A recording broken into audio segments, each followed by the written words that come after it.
أعوذ بالله من الشيطان الرجيم. بسم الله الرحمن الرحيم. لتبلون في أموالكم وأنفسكم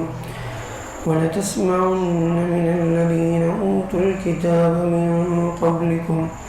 ومن الذين أشركوا أذى كثيرا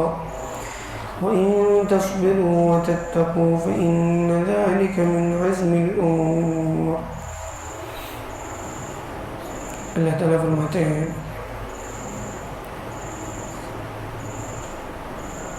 تم اپنے مال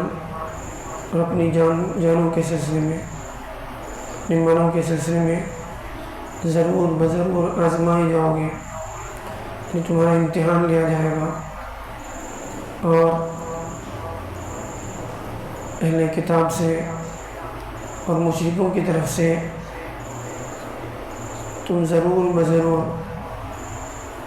اذیت کی باتیں سنو گے، اور اگر تم صبر کرو اور تقوی اختیار کرو تو یہ بڑی ہمت کے کام ہے۔ یہاں اللہ تعالیٰ نے پہلے اللہ کے نبی صلی اللہ علیہ وسلم کو تسلی دی، اور اہل کتاب کی طرف سے جو گستاخیاں، جو بے ادبیاں ہوئی، انہوں نے اللہ کے سلسلے میں بھی گستاخی کی، نعوذ باللہ، اللہ کو فقیر کہا، اور اللہ کے نبی صلی اللہ علیہ وسلم سے معجزات کے مطالبے کیے، اور وقتاً فوقتاً نئے جو ہے مسائل کھڑے کرتے تھے، تو اللہ کے نبی صلی اللہ علیہ وسلم کو تسلی دی کہ کہا کہ یہ لوگ اگر آپ کو جھٹلاتے ہیں تو آپ سے پہلے والوں کو بھی جو ہے لوگوں نے جھٹلایا ہے، پہلے آپ سے پہلے جو رسول آئے ہیں، پیغمبر آئے ہیں، ان کو بھی لوگوں نے جھٹلایا۔ بہرحال ہر ایک کو مرنا ہے، اور ہر ایک کو اس کے کیے کا پورا بدلہ دیا جائے گا۔ یہ لوگ اگر آپ سے معجزے کا مطالبہ کرتے ہیں تو یہ ہدایت قبول کرنے کے لیے نہیں، بلکہ ہدایت کو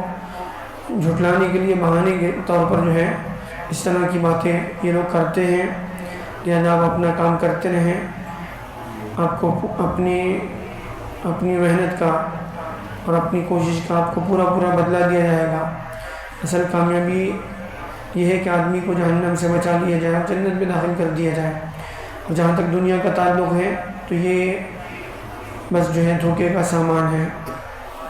تو پھر آگے اللہ تعالیٰ، اللہ کے نبی صلی اللہ علیہ وسلم کے ساتھ ساتھ وہ پوری امت کو اللہ تعالیٰ یہ سمجھا رہے ہیں کہ ایمان والوں کی آزمائش ہوتی رہتی ہے، کبھی مال کی کمی کے سلسلے میں، کبھی مال میں آزمائش، مالی اعتبار سے حالات، کبھی جو ہے جانی مسائل،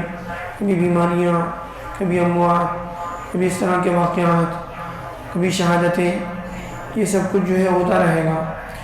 کبھی عہد میں شہادتیں ہوئی، پھر اس کے بعد حالات آئے ایمان والوں پر، آج بھی حالات ہیں،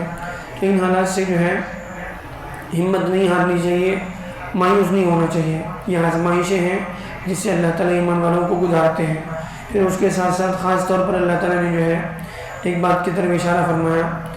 کہ اہل کتاب یہود اور نصارہ اور مشرکین اس وقت بھی اور قیامت تک بھی، آج بھی اور قیامت تک جو ہے اس طرح کی باتیں کرتے رہیں گے جس سے ایمان والوں کو اذیتیں ہوں، ان کو تکلیف ہو کہ کیوں آخر تمہاری اللہ مدد نہیں کر رہا ہے، تو پھر جو ہے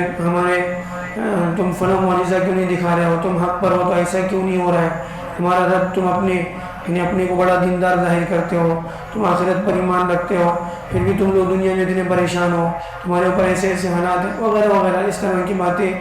یہ ہر زمانے میں ہوتی رہی ہیں اور قیامت تک ہوں گی۔ اور یہ اذیت اور تکلیف پہنچانے والی باتیں جو اہل کتاب اور مشرکین کرتے رہے ہیں، یہ صرف تمہاری آزمائش کے لیے، تمہاری امتحان کے لیے، اور پھر اس پر تم صبر کرو گے، تم جو ہے تقوی کے ساتھ اللہ کے احکامات کا اپنے آپ کو پابند بنا کر دنیا میں زندگی گزارو گے، تو تمہارے ساتھ اللہ کے وعدے ہیں۔ تو یہ بس جو ہے امتحان کے لیے ہے، آزمائش کے لیے، اور تم صبر کرو، تقوی اختیار کرو، تو یہ اصل جو ہے ہمت کے کام ہے جو تم سے جو ہے اللہ تعالیٰ چاہتے ہیں. اللہ تعالیٰ میرے ہاتھوں سے صحیح سبحان